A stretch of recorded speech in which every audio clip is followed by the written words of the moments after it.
নমস্কার বন্ধুগণ, আজকে আপনাদেরকে আমি আনারসের চাটনি দেখাবো। এই আনারস নিয়েছি আমি, এই আনারস কেটে নিয়েছি, তার সঙ্গে আম আদা আছে আমার বাগানের আম আদা।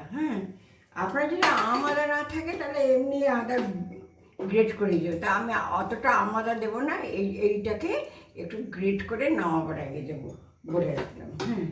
আর এই চাটনিটার মধ্যে আমি তেলও দেবো না, ফোড়নও দেবো না। আচ্ছা, প্রথমে আমি আনারসটাকে একটুখানি সেদ্ধ করে একটুখানি মিক্সিতে পেস্ট করে নেব। প্রথমে একটুখানি মৌরি ভেজে আমি গুঁড়ো করে রেখে দেবো। এই 1/2 টেবিল স্পুন, মানে 1 টিস্পুনের মতন একটু গুঁড়ো করে রেখে দেবো। চুটপুট আওয়াজ হয়ে গেছে, ভাজা হয়ে গেছে। এই যে মুড়িটা ভেজে নিয়েছি, ভেজে নিয়ে আমি এই হামানদিস্তাটার মধ্যে গুঁড়ো করে নেব।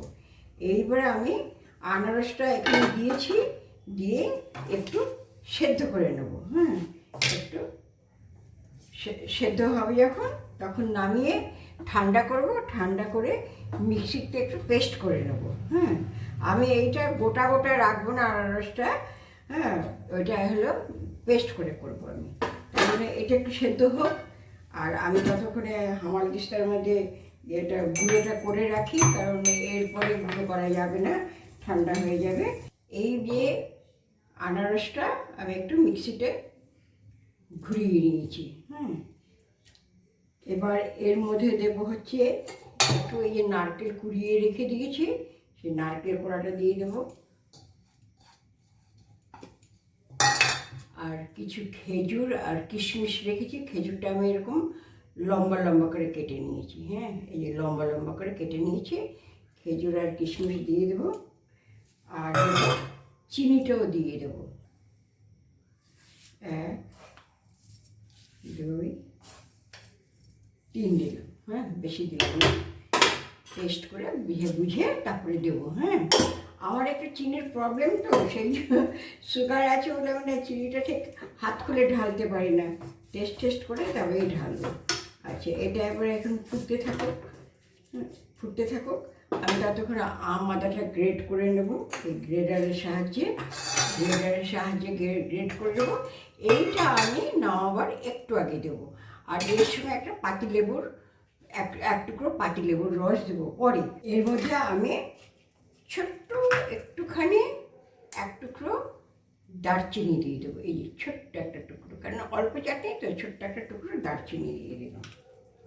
এলাচ দেবো না কিন্তু, শুধু দারচিনিটাই দেবো, দারচিনিতে একটা ভালো ফ্লেভার আসবে। এই কর্নফ্লাওয়ারটা 1 টেবিল স্পুন নিয়েছি, কর্নফ্লাওয়ারটা একটুখানি জলে গুলে রেখে দেবো, যতটা লাগবে ততটাই দেবো, যদি বেশি হয় দেবো না। গুলে রেখে দিলাম।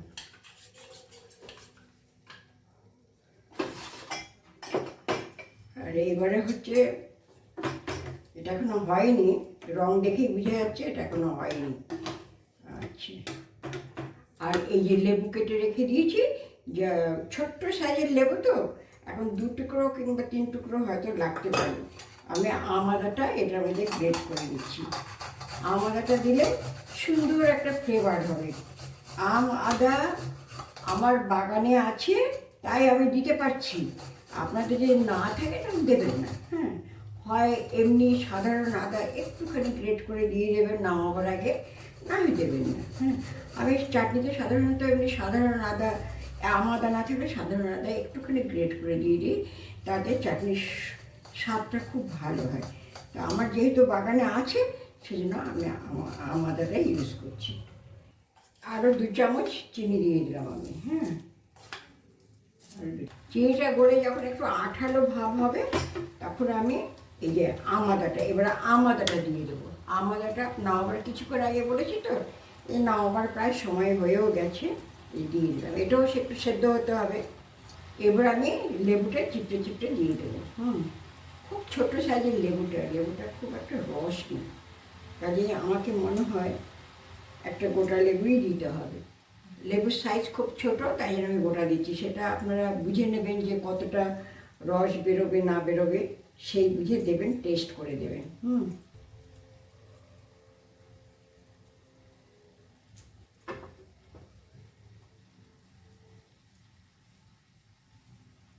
দানাটা অবশ্যই ফেলে দেবেন। এটা প্রায় হয়ে এসছে। আর একটু আঁচটা বাড়িয়ে দিলাম। এটা হয়ে এসছে। এবার আমি একটু দিয়ে কর্নফ্লাওয়ার দেবো।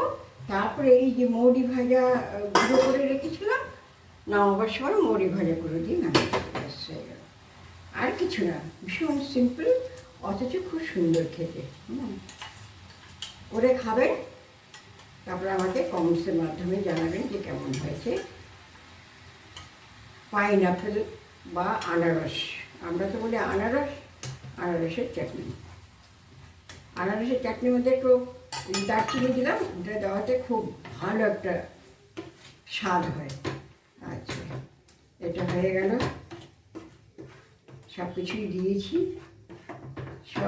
দিয়েছি, বেশ থকথকে একটা ভাবও হলো। কর্নফ্লাওয়ারটা দেওয়াতে একটু থকথকে ভাব হলো। এইবারে আমি এটা গ্যাসটা অফ করে ওই মৌরি গুঁড়োটা দিয়ে দেবো। এটার মধ্যে কিন্তু তেল দেইনি, একদম তেল দেইনি। হ্যাঁ, আর চিনিটা একটুখানি বেশি করে দেবেন আপনারা, আর একটু বেশি দেবেন। আমার তো বেশিই দিয়েছি, কিন্তু এর চেয়ে বেশি দিলে আবার আমি খেতে পারবো না। সেই জন্যই আমার চিনির পরিমাণ যদি মনে হয় কম হয়েছে, তাহলে আপনারা একটু বেশি করে করবেন। আচ্ছা, এবার আমি গ্যাস অফ করে দিচ্ছি, কেন আমার হয়ে গেছে এটা চাটনিটা। এইবার এই যে মৌরি ভাজা গুঁড়োটা যতটা লাগবে ততটাই দেব। খুব বেশি দিলেও তো আবার ভালো লাগে না, না? সেটা আপনি পরিমাণ বুঝিয়ে দেবেন। আমি পুরোটা দিলাম না, একটু রেখে দিলাম।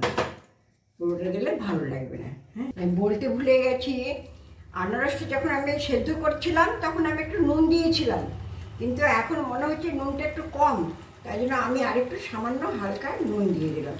চাটনিতে একটু নুন টুন না হলে মিষ্টিটা ঠিক জমবে না। সেই জন্য আমি প্রথমেও নুন দিয়েছিলাম সেদ্ধ করার সময়, কিন্তু আবার আরেকটুখানি নুন দিয়ে দিলাম। বন্ধুগণ, দেখুন আমার পাইনঅ্যাপেল বা আনারসের চাটনি। হ্যাঁ, দেখে আপনাদের কেমন লাগছে? খেতেও দারুণ টেস্ট হয়েছে। একটা লেবুর রস দিয়েছি, হ্যাঁ, আর তো মৌরির 1 টেবিল স্পুন মৌরি ভাজার গুঁড়ো দিয়েছি, আর তো চিনি টিনি যা দেখলেন। আচ্ছা, আর কর্নফ্লাওয়ার দিয়েছি। ঠিক আছে, দেখতে থাকুন আর করবেন।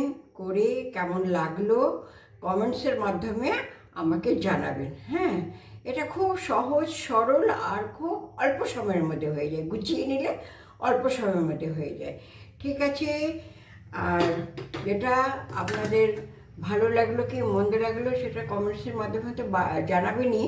সাবস্ক্রাইব করবেন, কমেন্টস করবেন, লাইক করবেন, পারলে শেয়ার করবেন। ওকে, থ্যাংক ইউ, গুড নাইট।